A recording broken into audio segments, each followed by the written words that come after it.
नमो अरिहन्ताणं नमो सिद्धाणं नमो आयर्याणं नमो उबज्झायाणं नमो लोई सविसाहुणम्। आचार्य मानतुंग स्वामी द्वारा विरचित यह भक्तामर स्तोत्र, जिसका अर्थ हम देख रहे हैं। 24वां श्लोक, उसका अर्थ हमने देखा था। विभिन्न नाम भगवान के तथा उसका अर्थ उसमें आचार्य देव ने बताया था। आज 25वें श्लोक में आचार्य देव कहते हैं कि हे प्रभु, ब्रह्मा विष्णु शंकर बुद्ध आप ही हैं। आपके लिए ही ये नाम सार्थक होते हैं। वो कैसे, हम पढ़ते हैं। बुद्धस्त्वमेव विबुधार्चित बुद्धिबोधात्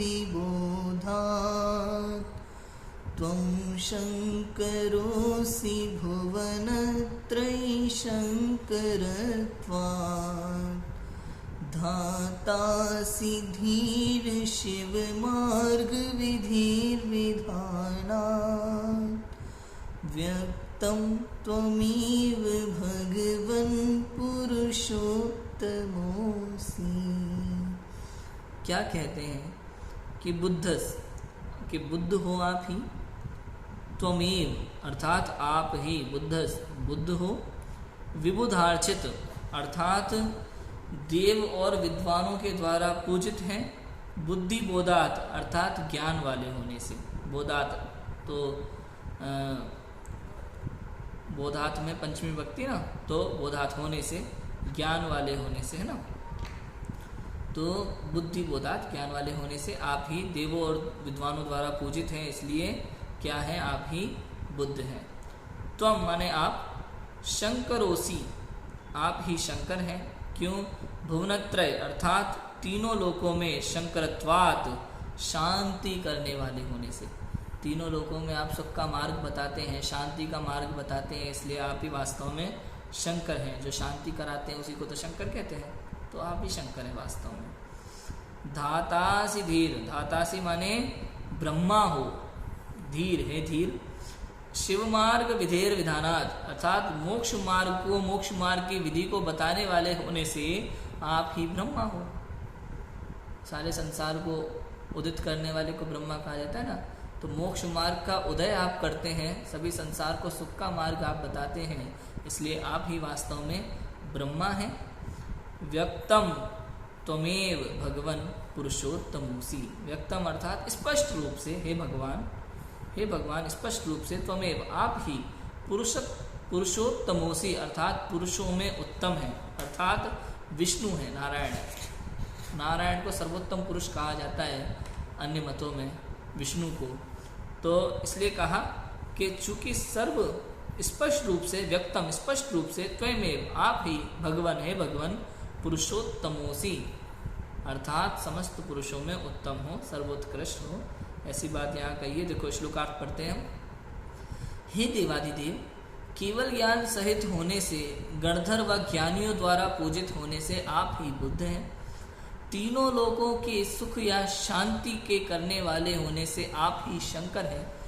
तीनों लोगों के सुख या शांति के करने वाले होने का मतलब क्या? वो करते नहीं है कोई शांति कि वो बैठ करके आपको शांति करेंगे, आपके सुख, आपको घर परिवार में शांति के लिए कुछ देंगे लेंगे, ऐसा कुछ भी नहीं है।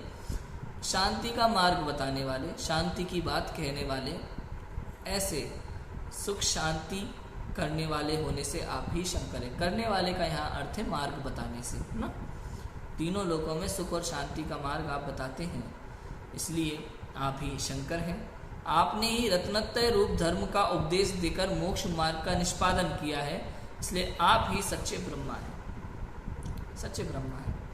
इसी प्रकार आपने अपनी पर्याय में सर्वोत्कृष्ट पुरुषत्व व्यक्त कर लिया है, इसलिए आप ही पुरुषोत्तम हैं। सर्वोत्कृष्ट पुरुषत्व व्यक्त कर लिया अर्थात सिद्ध अवस्था, अरहंत अवस्था, सिद्ध अवस्था, पंच परमिष्टि की ये पांचों अवस्थाएं, यही वास्तव में सर्वोत्कृष्ट पद कहलाते हैं।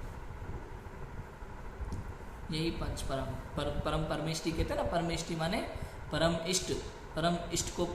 इष्ट पद को प्राप्त हुए हैं, सर्वोच्च पद कहलाते हैं अरिहंत सिद्ध आचार्य उपाध्याय साधु, इसलिए उनको परमेष्टि कहा जाता है। तो आपने सर्वोत्कृष्ट प्राप्त कर लिया है, पद प्राप्त कर लिया है। सर्वोत्कृष्ट पुरुषत्व की पर्याय आपने व्यक्त कर लिए, स्पष्ट प्राप्त कर ली है, इसलिए आप ही पुरुषोत्तम कहलाते हैं। सिंपल है कि केवल ज्ञान है, चूंकि लोकालोक को जानते हैं, सब कुछ जानते हैं, कुछ बाकी नहीं रह गया, इसलिए बुद्ध हैं। बुद्ध किसको कहते हैं? ज्ञानी को कहते हैं ना। तो चूंकि ज्ञानी है, सब जानते हैं, इसलिए आप बुद्ध हैं। तीनों लोकों में आप शांति का उपदेश देते हैं, शांति का मार्ग बताते हैं, इसलिए आप ही वास्तव में शंकर हैं। आपने रत्नत्रय रूप मोक्ष मार्ग का उपदेश दिया है, आप ही ने उसको मोक्ष मार्ग को प्रकट किया है, मोक्ष मार्ग को सभी को बताया है, दिखाया है, इसलिए आप ही वास्तव में सच्चे ब्रह्मा हैं। तथा आपने अपनी पर्याय में सर्वोत्कृष्ट पुरुषत्व प्राप्त कर लिया है, व्यक्त कर लिया है, इसलिए आप ही वास्तव में सर्वोत्कृष्ट पुरुष हैं, पुरुषोत्तम हैं, विष्णु हैं। अर्थात ये विष्णु, ब्रह्मा, शंकर, बुद्ध, ये सभी नाम आपके ही सार्थक होते हैं। इतनी बात यहाँ 25वें श्लोक में आचार्य देव ने कही है। आगे आपको नमस्कार होगा। 26वें श्लोक में आचार्य देव भगवान को किस प्रकार नमस्कार करेंगे, इसकी बात हम पढ़ेंगे। अभी की बात को विराम देते हैं। ओम नमः सिद्धि।